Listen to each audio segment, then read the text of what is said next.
Halo sahabat-sahabat pemuda Indonesia segenap tanah air. Jumpa lagi dengan Mister Nyeleneh nih. Pada tanggal 28 Oktober bertahun ini, kita rayakan Hari Sumpah Pemuda yang ke-95. Sebuah hari yang selalu bikin kita merenung tentang semangat para pemuda terdahulu. Tahun 1928, mereka bersumpah satu tanah air, satu bangsa, satu bahasa Indonesia. Mereka berjuang dengan cara mereka buat masa depan bangsa. Nah, sekarang giliran kita nih, para pemuda zaman sekarang, kita punya perjuangan sendiri yang tidak kalah beratnya.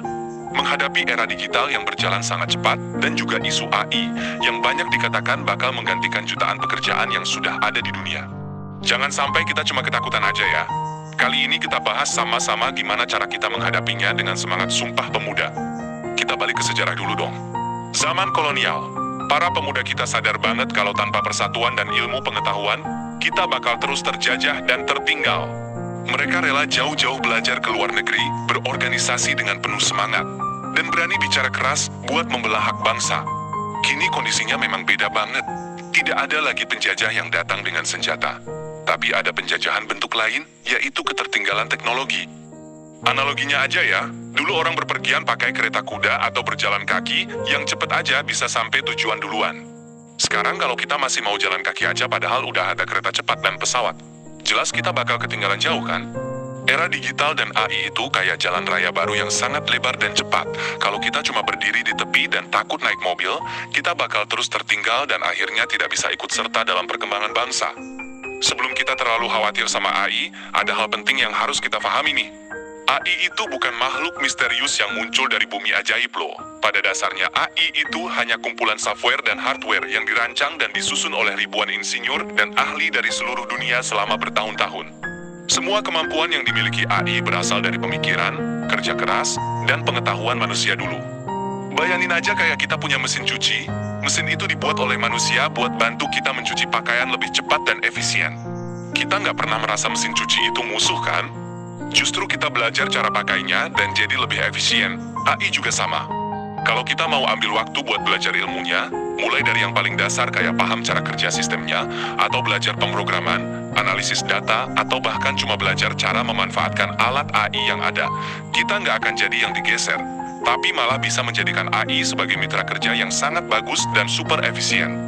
Bukan musuh yang menakutkan, tapi teman yang bisa bantu kita kerja lebih baik. Tujuan kita ngobrolin ini bukan buat bikin kita sedih atau takut, tapi buat kita jadi lebih semangat belajar dan bergerak maju. Ancaman pekerjaan memang ada, tapi bukan berarti kita bakal kehilangan pekerjaan sama sekali. Yang bakal tergeser itu orang yang mau diam saja dan tidak mau update kemampuan mereka. Contohnya aja di bidang pendidikan. Dulu guru hanya bisa mengajar di kelas dengan buku tulis. Sekarang guru yang belajar pakai teknologi bisa mengajar ribuan siswa lewat daring. Bahkan bisa pakai AI buat membantu mengoreksi tugas dan memahami kebutuhan setiap siswa. Atau di bidang pertanian, petani dulu hanya bergantung pada pengalaman dan cuaca. Sekarang petani yang belajar pakai teknologi bisa pakai AI buat memprediksi musim tanam, mengatur irigasi, dan menghasilkan panen yang lebih banyak. Jadi bukan pekerjaan yang hilang, tapi bentuk dan cara kerjanya yang berubah. Sama kayak dulu, pedagang pasar tradisional yang sekarang bisa berjualan online dan menjangkau pelanggan dari seluruh Indonesia. Para pemuda zaman dulu bisa berjuang dengan apa yang mereka punya saat itu. Buku yang terbatas, akses informasi yang sulit, tapi mereka tetap gigih belajar dan berjuang. Kok kita yang sekarang punya akses informasi lebih banyak dari dulu, punya banyak platform belajar online yang bahkan bisa gratis, malah bisa nggak semangat?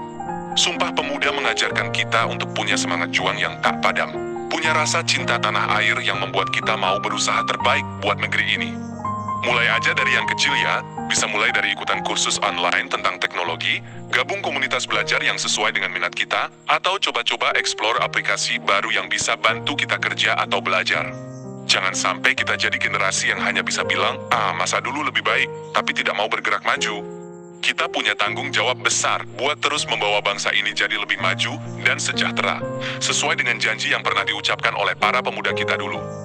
Jadi intinya ya sahabat-sahabat pemuda Indonesia, Hari Sumpah Pemuda bukan hanya hari untuk kita merayakan atau sekadar ingat sejarah, tapi juga hari untuk kita berkomitmen lagi buat menjadi generasi yang cerdas, tanggap, dan siap menghadapi tantangan masa depan.